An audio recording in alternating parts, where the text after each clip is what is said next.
सिद्ध सिद्ध सुखी उपाध्याय साधु संत अर्थ के प्रकाशी मांगलिक ओमकारी तिनको स्वरूप जान रागते हरि जो भक्ति काय को नवाए स्तुति को ऊंचाई धन्य धन्य दिन काज सब आज भाई कर जोरी बार बार वंदना हमारी है मंगल कल्याण सुख सुहावन चाहत हो मेरी ऐसी दशा जैसी तुम दारी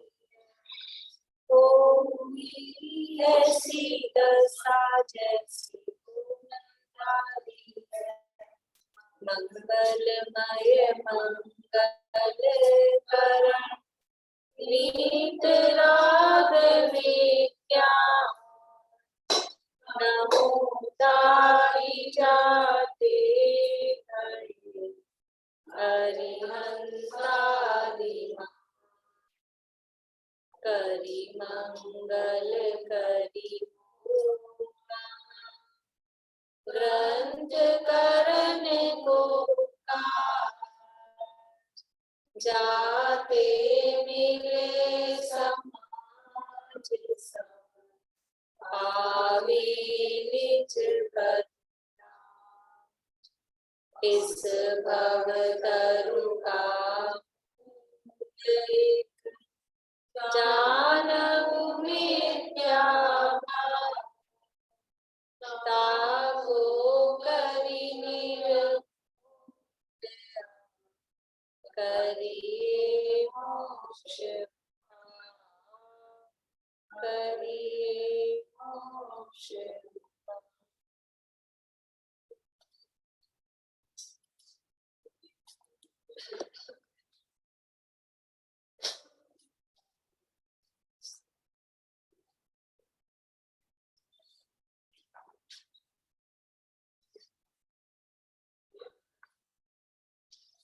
बोलिए प्रश्न कौन से नंबर का है?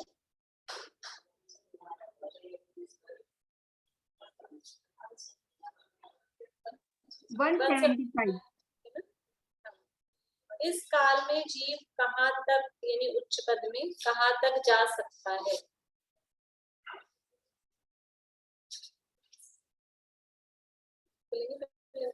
इस काल में जीव समय दर्शन ऊपर जाए तो ऊपर जाए तो भगवान देव तक बन सकता है। उससे एक भाव के बाद में अपना मोक्ष प्राप्त कर सकता है।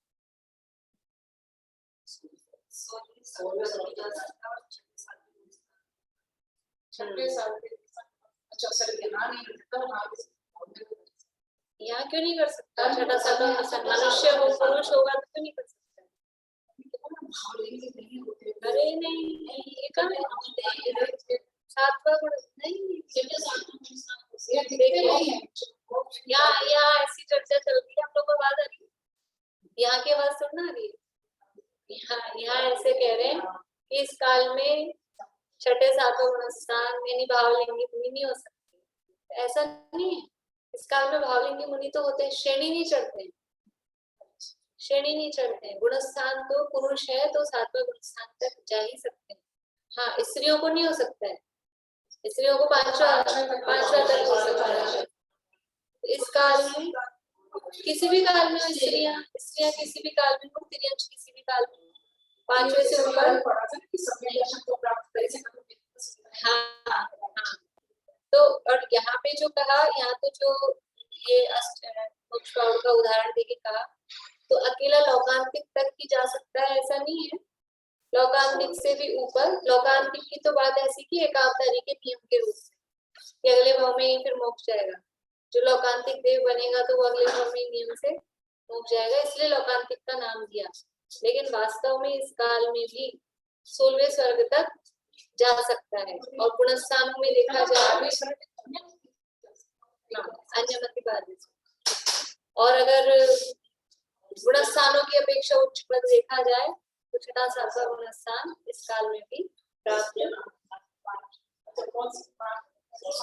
16वां स्वर्ग स्त्रियों का भी वही 16वां स्वर्ग, कोई सा भी काल हो उस अभी तो इस मामले में जहां तक की लिमिट है वो वहीं तक की है।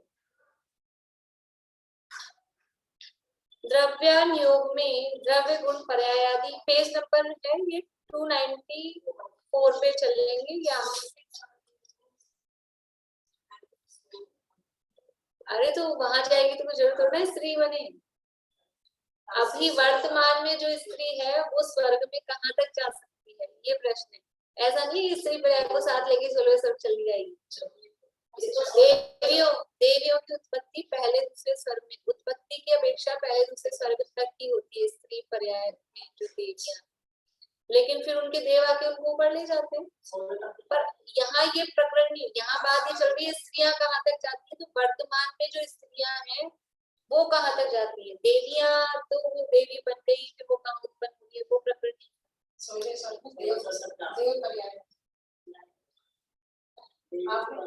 देखो अपना जो यहाँ प्रश्न था पहले प्रश्न ये था स्त्रियां स्वर्ग में कहाँ तक जा सकती हैं, ये अपना प्रश्न था तो 16वें स्वर्ग का। तो उसमें उनको वो ये सोच रही है स्त्रियां 16वें में कैसे जाएंगी, स्त्रियों की उत्पत्ति तो पहले दूसरे में ही होती है। तो वो मिक्स हो गई है कुछ चीजें। समझ में आया आप लोगों को क्या गड़बड़ हुई है? आप लोगों को स्क्रीन वालों को समझ में आई बात? यहाँ से कहा कि स्त्रियां 16वें स्वर्ग तक जा सकती हैं, तो वो पूर्व कुछ ज्ञान था हमारे पास तो उस ज्ञान को हमने मिलाया और कहा कि स्त्रियां 16वें स्वर्ग में कैसे जाएंगी, स्त्रियां तो पहले दूसरे स्वर्ग में उत्पन्न होती है। अब इसका क्या समाधान है, क्या समझ में आ रहा है आप लोगों को? बोलिए मीना चाची, कुछ समझ में आई है आपको बात? क्या जवाब देंगे इनको आप? स्त्रियां जो होंगी ना भोग भूमिया जो जीव होते हैं वो तो पहले स्वर्ग में सम्यक दृष्टि आप तो और वैसे ही तो प्रश्न में पता नहीं कहाँ पहुंच गए अपन। वो उनके जो देव होते हैं वो आके उन्हें अपने देवलोक में वहां पे स्वर्ग में ये प्रश्न की चलो मैं ही बता देती हूँ, अपना तो पूरा तैयार इसी में चला वो देव आके उनको अपने स्वर्ग में ले जाते हैं उन देवियों को। मैं बताती हूँ, मैं बताती हूँ। अभी रुकिए, सभी रुक जाइए, मैं ही बता रही हूँ, मैं ही बता रही हूँ। एक बार मेरा राइट है क्या, सुन लीजिए ना। आप मिला लीजिए ना, जब मैं बोलूंगी ना तब आप मिला लीजिएगा आपका राइट है कि गलत है, ठीक है ना? बहुत सारे लोग हाथ खड़े कर रहे हैं। यहाँ अपनी बात थी स्त्रियां कहाँ तक जाती, मतलब वर्तमान में मनुष्य पर्याय में जो स्त्री है, स्त्रियां बोल रहे हैं, देवी नहीं बोल रहे, ठीक है ना? अगर देवियां वो अगर वहां की बात उत्तम देवी बोलती, स्त्रियां कहाँ तक जाती हैं तो स्त्री मरकर स्वर्ग में कहाँ तक जाएगी, वो 16वें स्वर्ग तक जाएगी। और ये क्या समझ गए कि वो देवगति में जो स्त्री लिंग वाली जो होती है, मतलब देवियां होती है, उनकी उत्पत्ति दूसरे स्वर्ग तक ही होती है, पहले और दूसरे स्वर्ग में।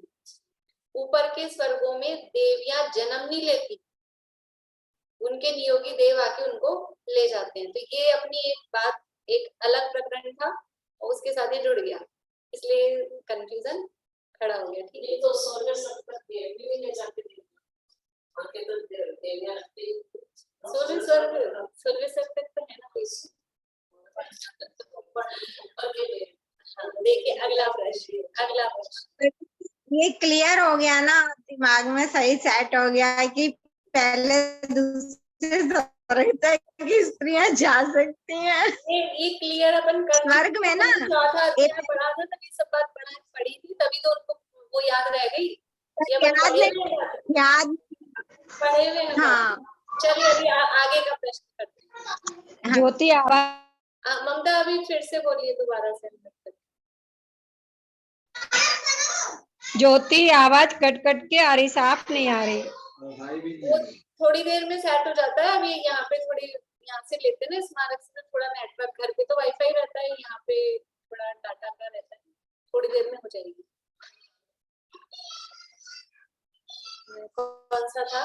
द्रव्यानुयोग में द्रव्य गुण पर्यायादि प्रमाण नयादि अन्य मतादि के कथन हैं, उनके अभ्यास से क्या लाभ है?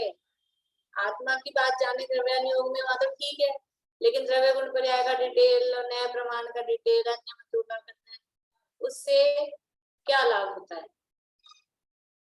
बोलो प्लीज। क्योंकि सामान्य जानने से विशेष बलवान है, इसलिए जैसे जैसे जीव विशेष जानता है उसका ज्ञान स्वभाव और निर्मल होता है, श्रद्धान और दृढ़ होता है, राग आदि घटते हैं। इसलिए द्रव्यानुयोक्ति द्रव्य गुण पर्याय प्रमाण और अन्य मतादि के कथन का अभ्यास भी जीव के लिए लाभदायक है। बढ़िया, समझ में आया सबको? 294 पेज पे कितना बढ़िया।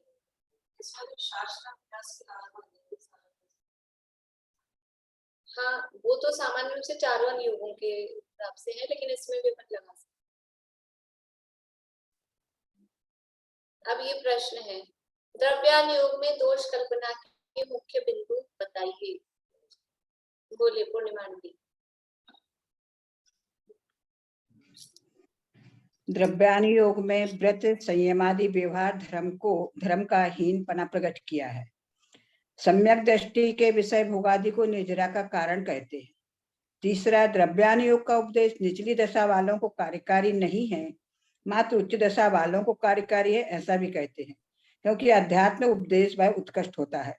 चौथा, कोई कहता है कि यह काल निकृष्ट है, इसलिए उत्कृष्ट अध्यात्म उपदेश की मुख्यता नहीं करना। पांचवा, द्रव्यानुयोग में गुण पर्याय प्रमाण नयादि का अन्य मत के कहे तत्वादि का निराकरण कथन किया, सो उनके अभ्यास से विकल्प होते हैं, इस कारण उनका अभ्यास नहीं करना। ऐसे भी अनेक प्रकार के निराकरण उसमें बताए। बढ़िया, मतलब अनेक प्रकार के दोष लगाए गए हैं, तो जो इसको 5 भी कर सकते हैं, नहीं उन दोनों को एक में भी कर सकते हैं, पहला दूसरा जो किया तो 4 भी कर सकते हैं, बाकी पॉइंट वही आएंगे। आप लोगों के भी यही है, सबके सबका ऐसा ही है ना? बढ़िया, आपको बोलना है? हाँ, आप लोग ठीक है। देखो, प्रश्न क्या था? द्रव्यानुयोग में दोष कल्पना के बिंदु ये बताने थे। रेणु जी ऐसे ही है आपके भी? पहला पॉइंट क्या है कि द्रव्यानुयोग में व्रतशील संयम आदि का हीन प्रकट किया है। सम्यक दृष्टि के भोगों को, यानी भोगों को सम्यक दृष्टि से भोगों को निर्जरा का कारण कहा है, तो इसलिए उससे स्वच्छंदता आती है, इसलिए उसका अभ्यास नहीं करना। ये पहला दोष है, क्योंकि ये दोनों बातें स्वच्छंदता की पोषक है, इसलिए अपन उनको दोनों को एक में कर सकते हैं। फिर दूसरा कि द्रव्यानुयोग का जो उपदेश है वो तो ऊंची दशा वालों के लिए कार्यकारी है, ये है ना, मतलब ये पहला पैराग्राफ हो गया, ये पहला पॉइंट। फिर जो 292 पेज का लास्ट पैराग्राफ है वो दूसरा पॉइंट हो गया कि द्रव्यानुयोग का उपदेश है वो तो ऊंचे लोगों के लिए, ऊंची दशा वालों के लिए है, निचली दशा वालों के लिए वो कार्यकारी नहीं, ये दूसरा पॉइंट हो गया। फिर तीसरा पॉइंट इधर 293 पेज पे कि ये काल निकृष्ट है, इसलिए द्रव्यानुयोग का उपदेश नहीं करना चाहिए, इसलिए वो मुख्य नहीं है और काल की अपेक्षा से। और चौथा पॉइंट ये जो भी अपने प्रश्न किया था कि द्रव्यानुयोग के उपदेश में जो द्रव्य गुण पर्याय का प्रमाण का अन्य मतों का कथन है उससे बहुत विकल्प होते हैं, बहुत दिमाग उसमें उलझता है, इसलिए द्रव्यानुयोग का अभ्यास नहीं करना। इस तरह से 4 पॉइंट्स में ये दोष देख रहे हैं। ठीक है, समझ में आ गया सबको? इस तरह से ये अब आगे के प्रश्न अपन कल कर लेंगे। प्रथमानुयोग करणानी कल मतलब मंडे, है ना? कल तो बेसिक क्लास होगी, बाकी के फिर मंडे पे करेंगे। अभी ये द्रव्य हाँ बोलो प्रीति। द्रव्य निचली दशा वाले के लिए आता है या उनकी के लिए? मतलब जैसे बोलो, आवाज कट गई, फिर से बोलो। हाँ, मैं कह रही हूँ ये जो द्रव्य संग्रह अपन पढ़ रहे हैं तो वो निचली दशा में आ सकता है? हाँ, जैसे निचली दशा जो मूल गाथाएं हैं वो तो बिल्कुल निचली दशा वालों के लिए, मूल गाथाएं तो बिल्कुल सरल है, और टीका है तो वो भी अपन निचली दशा में करते हैं। अपन के अपने को समझ में आ रहा है कि नहीं आ रहा है, अपन कौन सी दशा में है, इसलिए वो निचली दशा वालों के लिए शुरू ही किया है, हमको भी कठिन ही लग रहा है वो, तो मतलब जिसने भी शुरू ही किया है उसको तो बिल्कुल भी नहीं आएगा ना समझ। हाँ मतलब टीका के रूप में कह सकते हैं, वो जो टीका है वो थोड़ी समझ लो, जिसने शुरू किया है मतलब बिल्कुल ही जीरो था, तो अभी कुछ बालबोध वगैरह भी नहीं पड़ी है, ऐसे बिल्कुल अगर जीरो है तो भी, अगर उसमें भी ऐसा है कि अगर इंटेलिजेंट है, बुद्धिशील है और रुचि तीव्र है, तो फिर वो निचली उचली दशा कुछ काम नहीं देती है, उसको समझ में आ जाता है। लेकिन अगर रुचि भी इतनी तीव्र नहीं है, बुद्धि से भी समझ लो एवरेज है, तो फिर भले ही उसको थोड़ा कठिन पड़ सकता है। बोलिए पूर्णिमा आंटी, आप क्या बता रहे हैं? जैसे प्रवीण जी ने लिया ना द्रव्यानुयोग योग का, तो उन्होंने तो सामान्य अर्थ करके आगे बढ़ते गए, तो वो तो लोगों को सरल लगा। अब आप थोड़ा विशेष अलग अलग से तरीके से बताते ना, तो लोगों को थोड़ा, किसी को नहीं समझ में आता तो लगता होगा। अपन विशेष इसलिए बताते हैं कि अपन विशेष टाइप के लोग, मतलब अपन सामान्य तो अपन वो नहीं बोल रही मैं, हाँ मैं बोल रही वो नहीं बता रही मैं कि क्यों बताते, पर बता रही मैं कि उनका ऐसा एकदम सीधा सीधा जल्दी हो गया उनका, तो तो ये पूरा ग्रंथ भी हो बच्चों चुका के है। कोर्स में होता है फर्स्ट ईयर में, और जब स्वस्ति फर्स्ट ईयर में थी तब मैंने स्टार्ट किया, तो वो बोली अच्छा मैं पढ़ लूंगी आपसे, लेकिन उसका पूरा शास्त्री हो गया और हमारा ग्रंथ पूरा नहीं हुआ। तो वो बच्चे तो 2 महीने में पढ़ते हैं, 1 महीने 2 महीने में पूरा कर लेते हैं, तो वो मतलब ऐसे गाथा और ही गाथा का अर्थ करते गए सामान्य रूप से। नहीं, टीका सहित भी उनके कोर्स में होता है, तो भी वो इतना डिटेलिंग नहीं करते, तो फिर हाँ, नहीं डिटेल कम रहता है। सरल है। वो तो अपन उसकी गहराई में, उतना गहराई में जाते हैं, हाँ, इसलिए वो कठिन लग रहा है। रेणु जी बोलिए, आपका आज बहुत देर होता है, बोलिए। नहीं नहीं, मैं तो पहले तो मैं क्वेश्चन के लिए हैंड रेज की थी कि कोई भी क्वेश्चन आप पूछोगे तो। और वो जो कल वाला आप जो बेसिक क्लास का जो भी है ना, जो जिसका कोर्स जिस किताब से आप करवा रहे हो, तो वो अगर है तो आप भेज सकोगे। कल वाली जो कल जो पीडीएफ तो है। आंटी मोबाइल पर नहीं, पीडीएफ तो आप भेज चुके हो, वो किताब अगर आप भेज सकोगे क्या, कुरियर कर सकोगे तो? कल वाली उसके 8-10 है ना उसमें, मतलब आप मुझे एड्रेस लेसन। देना, तो वो 8वां भाग आपको भिजवा देंगे, ताकि फिर आगे भी अपन पढ़ेंगे तो काम देंगे, एड्रेस। अच्छा अच्छा मैम, मैंने जैसे ना ये द्रव्यानुयोग का ना ये पॉइंट अलग से लिख दिया कि ऊंचे उपदेश का स्वरूप निचली दशा वालों को भाषित नहीं होता, ये पॉइंट 3rd नंबर में मैंने कर दिया था। मतलब जैसे वहां तो सेकंड में तो ऐसे ना, तथा यदि कहोगे कि ऊंचे उपदेश का स्वरूप निचली दशा वालों को भाषित नहीं होता, यह मैंने 3rd पॉइंट किया था। ये अलग से पॉइंट नहीं बनेगा, यदि कहोगे उच्च उपदेश का स्वरूप, ये उसी में कर दे। उसी में आ गया। चलिए, अपना प्रकरण चल रहा है आंटी। बात और पूछनी थी। हाँ बोलो। बोला था ना कि आयु का आबादा काल वो होता है कि उसकी जब आयु बंधे अगले जन्म की और उसका उदय आ जाए उसके बीच का, तो मतलब जो और कर्म होते हैं उसमें भी यही होता है कि जब बंधे और उसका उदय आए उसके बीच का ही होता है।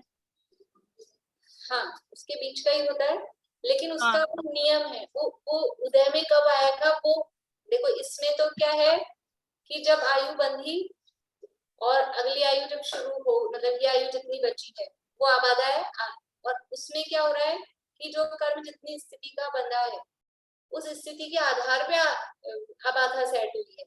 यहाँ पर आयु जितनी अपने अगले भोग की बंधी है उसके आधार पे आबाधा सेट नहीं हुई। यहाँ पे आबादा तो बीच के टाइम, भले ही उसको कहेंगे यही कि जब तक उदय में नहीं आ रहा है, बात तो वही है, लेकिन वो आबादा निर्धारित कैसे हुई है? 7 कर्मों में तो आबादा निर्धारित हुई है, वो जो नियम कि एक कोड़ाकोड़ी सागर की स्थिति के लिए 100 वर्ष की आबादा हो, उस नियम के आधार पे आबादा निर्धारित हुई है। और आयु में इस नियम से नहीं है, आयु में तो जितनी हमारी आयु शेष बची है बस उतनी आबादा है, ये थोड़ा सा अंतर है। और अब फिर से प्रकरण उठ गया है तो बता देती हूँ मैं एक बात और, कि जितने भी कर्मों की जो आबादा के नियम हमने देखा कि एक कोड़ाकोड़ी सागर की स्थिति के लिए 100 वर्ष की आबादा है, तो 70 कोड़ाकोड़ी सागर की स्थिति के लिए कितनी आबादा होगी? 700 कितनी होगी? गणित 7,000 हाँ, एक कोड़ाकोड़ी सागर की स्थिति की आबादा 100 वर्ष है, तो 70 कोड़ाकोड़ी की कितनी होगी? 100।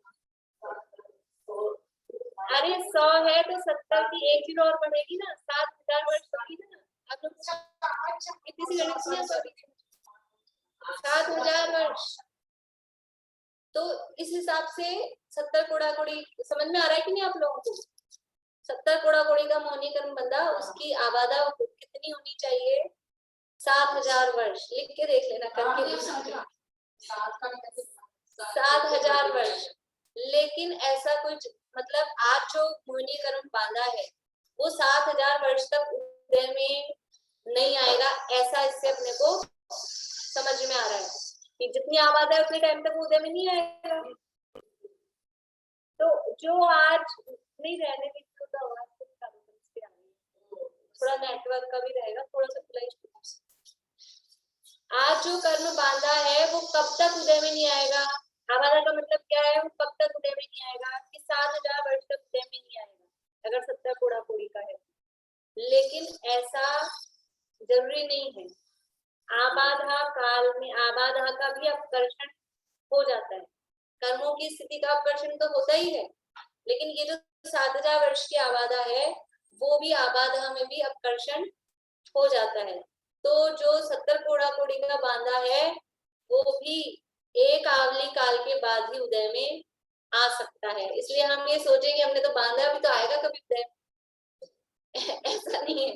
एक आवली काल के बाद में ही वो कोई भी बांधा हुआ कर्म वो उदय में आ सकता है, क्योंकि आबाधा की भी उत्तीर्णा हो जाती। तो वो आबाधा तो थी 7,000 वर्ष की थी, और वो 7,000 वर्ष बाद आने वाले निषेध अभी आ गए एक आवली के बाद। एक आवली तक तो नहीं आता है, एक आवली के बाद। बोलिए आशान। ये हमेशा फिक्स थोड़ी होता है, जैसे 70 कोड़ा कोड़ी सागर का बन गया, फिर नया बंदा वो 50 का ही बंदा। हाँ, तो 50 फिर का वो बनेगा तो फिर फिर वो 5,000 वर्ष 40 हो जाएगी। तो 50 40 का का, लेकिन कोई फिर एक आवली के बाद ही आ गया, फिर कोई उसके हाँ, बाद आ गया, तो सब हाँ। कुछ गड़बड़ तो होता ही होगा ना इसमें सब। हाँ, जो 70 कोड़ा कोड़ी का बांधा, आप लोग बातें मत करिए नहीं तो फिर मुझे समझ नहीं आता। जो 70 कोड़ा कोड़ी का बांधा उसकी आबादा 7,000 वर्ष, 50 कोड़ा कोड़ी का बांधा उसकी आबादा 5,000 वर्ष। तो वो जो 7,000 वर्ष वाले आबादा वाला है वो भी एक आवली के बाद में उदय में आ सकता है, और जो 5,000 वर्ष के आबादा वाला है वो भी एक आवली के बाद उदय में आ सकता है। और समझ लो किसी की आबादा 100 वर्ष है तो 100 वर्ष के आबादा वाला भी वो एक आवली के बाद में। बस एक आवली तक जो अभी कर्म वर्तमान में जो कर्म बांधा है इस समय पे 7:49 ये एक वर्तमान समय, इस समय पे जो कर्म बांधा है वो एक आवली तक उदय में नहीं आएगा। तो इतनी इसमें संक्रमण नहीं होता कि कम वम हो जाती है? फिर से बोलिए। संक्रमण टाइप चीज नहीं होती कि कम वम हो जाती है 70,000? संक्रमण जो होना होगा वो अगर हो रहा है तो अलग है। अभी तो बात केवल उदय की कर रहे हैं अपन कि कब वो उदय में आ सकता है। तो मिनिमम यानी कम से कम कितने समय बाद में उदय में आ जाएगा कि एक आवली बाद उदय में आ जाएगा, और मैक्सिमम कितने टाइम बाद आएगा? तो 70 कोड़ा कोड़ी का है तो 7,000 वर्ष बाद वो उदय में आएगा।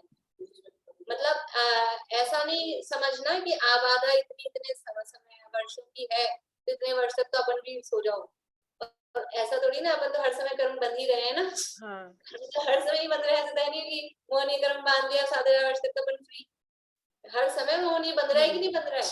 हाँ, हर समय बंध रहा है ना। हर समय बंध रहा है, तो कुछ ना कुछ स्थिति होती है और हर उसकी आबादा बढ़ती रहती है, इसलिए वो उदय में भी आते रहते हैं। और वो आवली है, वो आवली समझ लो मतलब अब ऐसे असंख्यात समय है, लेकिन वो अपने सेकंड्स भी ज्यादा हैं वो लोग, इसलिए वो कभी कभी ऐसा होता है ना। अपनी एक कहावत है, झूठ बोला और जीभ मुंह में आ गई है।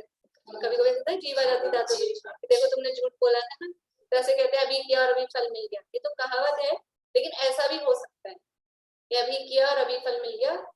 तो झूठ बोला और बोलते ही जीभ आई तो भी कुछ ना कुछ समयों का वो गैप जो रहा ना, बस वो एक आवली का गैप हो गया। समझ नहीं इतना समय। चलो बोलिए पूर्णिमा जी। उत्कर्ष 7,000 वर्ष और जगन्य आवली प्रमाण आबादा काल बोला, तो बीच के समय भी आ जाएंगे ना, और भी अनेक। हाँ, बीच के भी आ जाएंगे। और कर्मों की तो ये तो मोहनी के हिसाब से हमने लिया है। किसी की जिसके 40 कोड़ा कोड़ी है, किसी की 10 कोड़ा कोड़ी है, किसी की नहीं, आबादा काल भी बीच के समय ले तो सकते वो हैं बीच ना। की आएगी ना, जिसकी जितनी स्थिति भी है तो उनकी आबादा भी उतनी हाँ, होगी। उत्कृष्ट और कम की अपेक्षा ही बताया आपने। बनेगी। हाँ, उसमें भी सब उसके भी मतलब एक इंद्रियों के हिसाब से अलग बनेगी, दो इंद्रियों के हिसाब से अलग बनेगी कुछ जितनी उनकी स्थिति मैक्सिमम हो सकती है उस हिसाब से आबादा बनेगी। हाँ? जो सबका अपना अपना काम चल रहा है। जो आपने उदीर्णा वाला बताया ना, देवों का 10 करण वाला, वो सामान्य चारों गति में सब में होगा, हाँ, वो है सब ना? में और देवों में उसके अनुभाग का कोई है नहीं ऐसा कुछ? जैसे और गति में आपने बताया कि अनुभाग में फर्क पड़ेगा, पर देवों में अनुभाग का कोई फर्क नहीं। नहीं, फर्क तो पड़ता है, लेकिन अब हम उसको कैसे बताएं, मतलब किस टाइप से बताएं। इसमें मैंने कल और सोचा था, तो ऐसा और अपन मतलब वही है, शास्त्र आधार नहीं है, केवल अपन विचार के ही ये सोच सकते हैं आयु के अनुभाग के संदर्भ में, कि एक तो ऐसा मतलब अच्छा अनुभाग है तो हम अच्छे से जी रहे हैं, जीने की इच्छा मतलब ऐसा है, और एक ऐसा है कि वो मरने का भाव आ रहा है, मतलब मरने का भाव वो आयु का अनुभाग ही नहीं, लेकिन यानी हम कुछ उस भाव में तकलीफ या ऐसा जो फीलिंग हो रही है ना, उसमें और भी कर्मों के उदय लग रहे हैं, असाता वगैरह, वो भी सब साथ में है।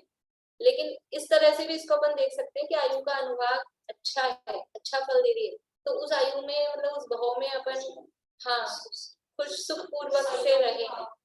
हाँ, इस तरह से इसको सोच सकते हैं। जैसे कल अपन ने बीमारी के आधार पर लिया था कि जरा सी बीमारी आई और आयु छिद गई, तो उसी तरह से मतलब एक तो रो रो के जिंदगी काटी, बीमारी में कोई ये भाव रखता है अच्छा नहीं, वो भाव नहीं, आयु के संबंध में कि जरा सी बीमारी आई और मरण हो गया, जरा सी बीमारी में मरण, तो ये है कि आयु के अनुभाग आपके हल्के थे तो तुरंत ही छिद गई, और एक है कि इतनी भयंकर एक्सीडेंट हो गया कि भयंकर बीमारी आ गई, मरण नहीं हुआ, तो आयु के अनुभाग जरा अच्छे, ऐसा उसको अपन देख सकते हैं।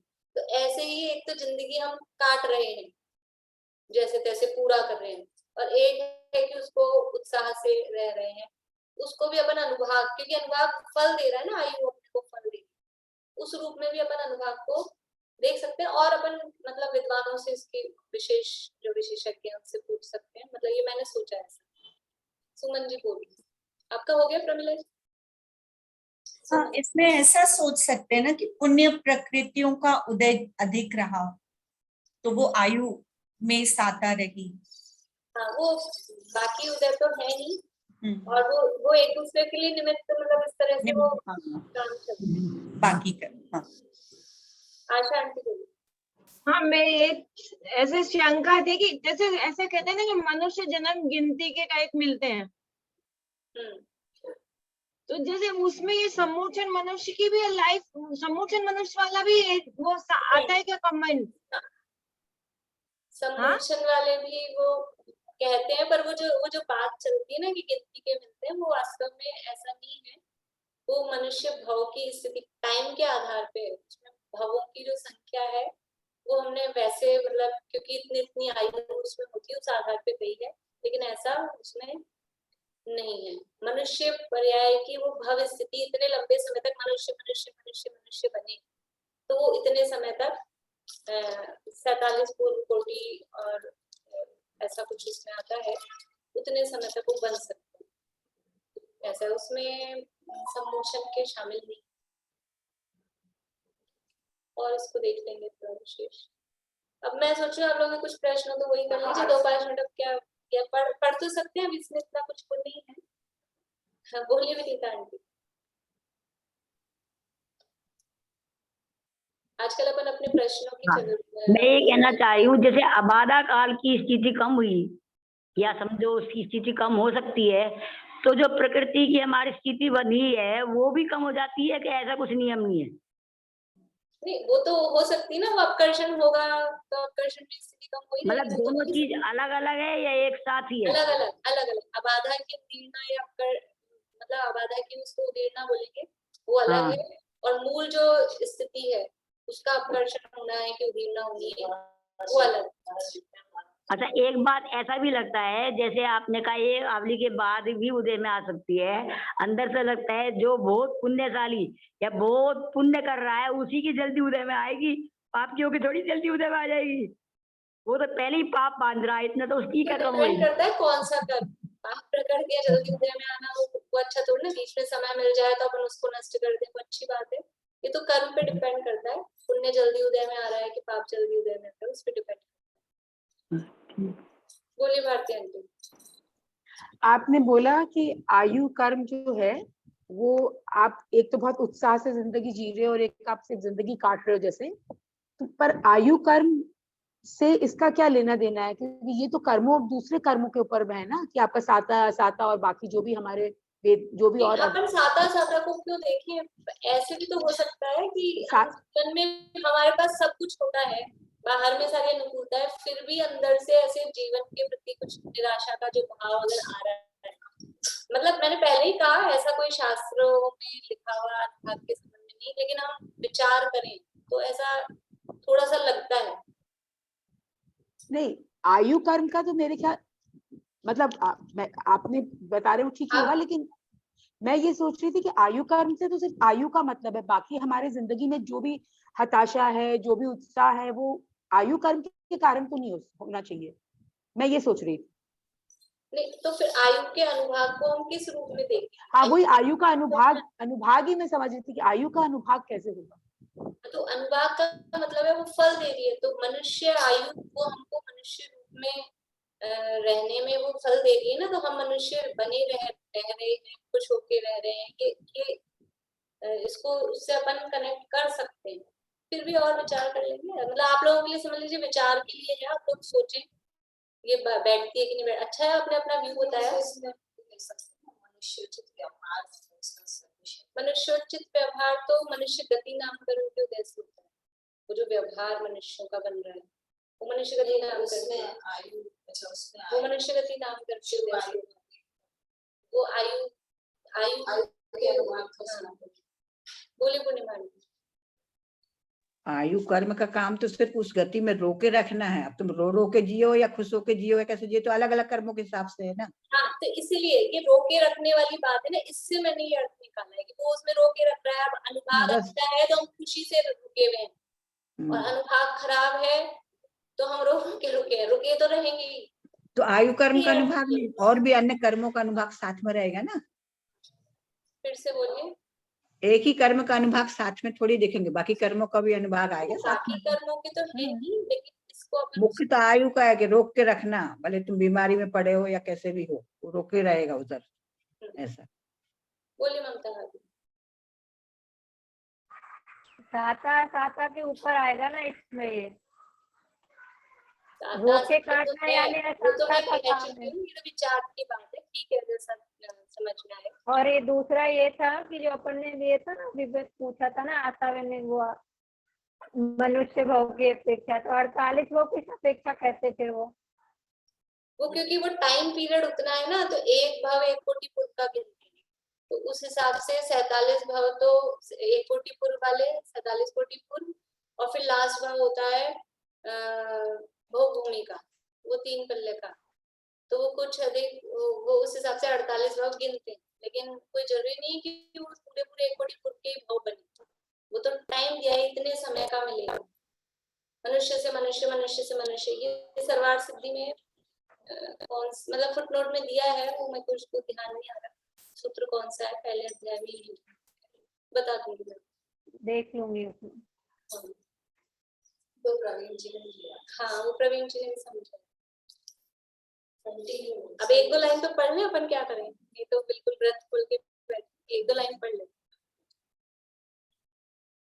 Page number 296। कल ये अपना हो गया था कि उदीर्णा शब्द का जो अर्थ किया, तो देवादि की उदीर्णा नहीं गई, वो उदीर्णा का मतलब है कि वो अन्य निमित्त से जो मरण होता है, ऐसी उदीर्णा वहां नहीं है। लेकिन जो उदीर्णा का सामान्य जो अर्थ है कि ऊपर की स्थिति के निषेध उद्यावली में आके मिल जाए, ऐसी उदीर्णा तो देवों के भी होती है, सभी के होती रहती है। अब आगे, तथा एक ही शब्द के पूर्व शब्द जोड़ने से अनेक प्रकार अर्थ होते हैं, वह उसी शब्द के अनेक अर्थ हैं, वहां जैसा संभव हो वैसा अर्थ जानना। एक कोई शब्द है, उस शब्द के अनेक अर्थ हो सकते हैं, तो बात है ही, लेकिन उस शब्द के पहले कुछ शब्द जोड़ दिया तो उस शब्द का अर्थ अलग हो जाता है और वो जो शब्द जोड़ा है उसके हिसाब से होता है। यहाँ तो जो उदाहरण दिया है वो भी अपन पढ़ेंगे, लेकिन एक सामान्य रूप से समझ लीजिए संस्कृत में गच्छ शब्द है। गच्छ का मतलब होता है जाना, गच्छ गच्छति गच्छतः, गच्छ मतलब जाना। अब उस गच्छ के पहले आ लगा दिया तो वो आगच्छति, तो उसका अर्थ क्या हो जाता है? आना। गच्छ शब्द का अर्थ जाना है, लेकिन उसके पहले आ लगा दिया तो उसका अर्थ बिल्कुल चेंज हो गया, वो हो गया आना। और उसके पहले अभी एक और शब्द जोड़ दो, प्रत्यागच्छति।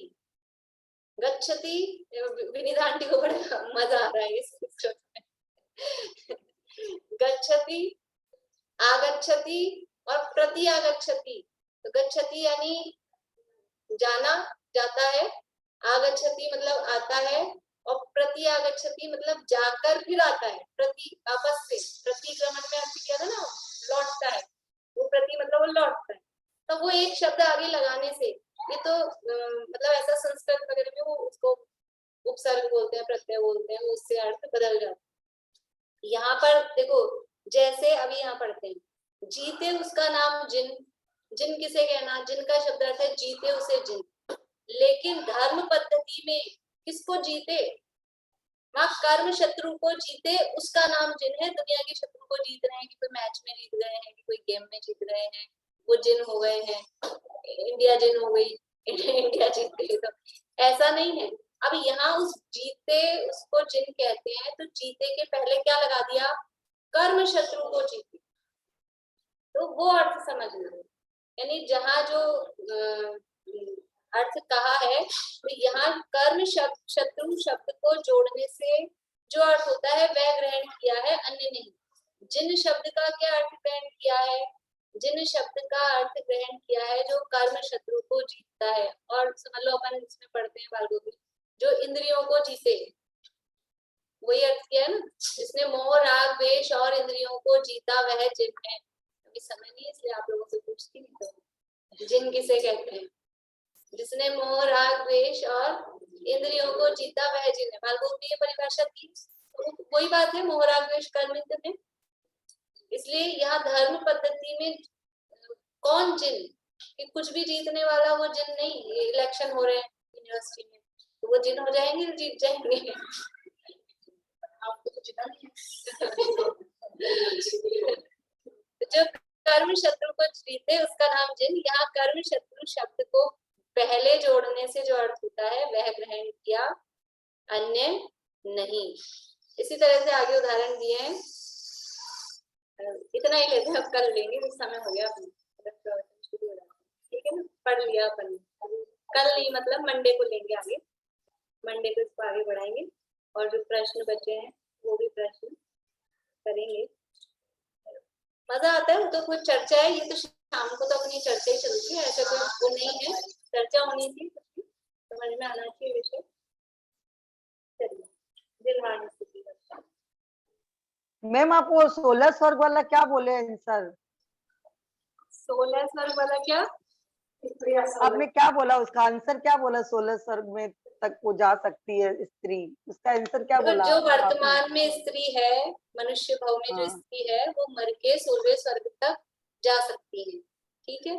लेकिन अगर किसी को कोई भी हो, XYZ, मनुष्य हो, तिर्यंश हो, स्त्री वेदी हो, पुरुष वेदी हो, उसको मर के अगर स्वर्ग में स्त्री बनना है, मतलब देवी बनना है, तो देवियों की उत्पत्ति पहले दूसरे इन दो ही स्वर्ग में होती है, पर उत्पत्ति नहीं होती। लेकिन बाद में स्वर्ग में जाना होता है, जहाँ जितनी उसकी आयु होती है उस हिसाब से वो ऊपर के स्वर्गों में पहुंच जाती है। ये मतलब नहीं, तो इस स्त्रीलिंग छेद के भी तो जा सकते हैं ना 16 स्वर्ग में। जन्म उत्पत्ति हो सकती है ना, वो तो जा ही सकते हैं, उसमें निषेध नहीं है। लेकिन स्त्री रूप में ही किसी को माँ देवी बनना हो, तो देवियों की उत्पत्ति दूसरे स्वर्ग तक होती है, ऊपर उत्पत्ति नहीं।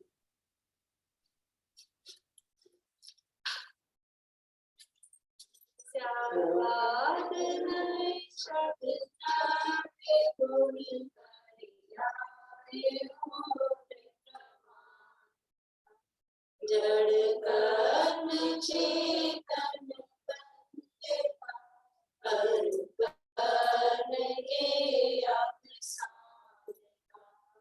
जय कर स्वरूप यथार्थ जग का जो किया उपतारे उसके लिए चिरवाणी वंदना शत वंदना शत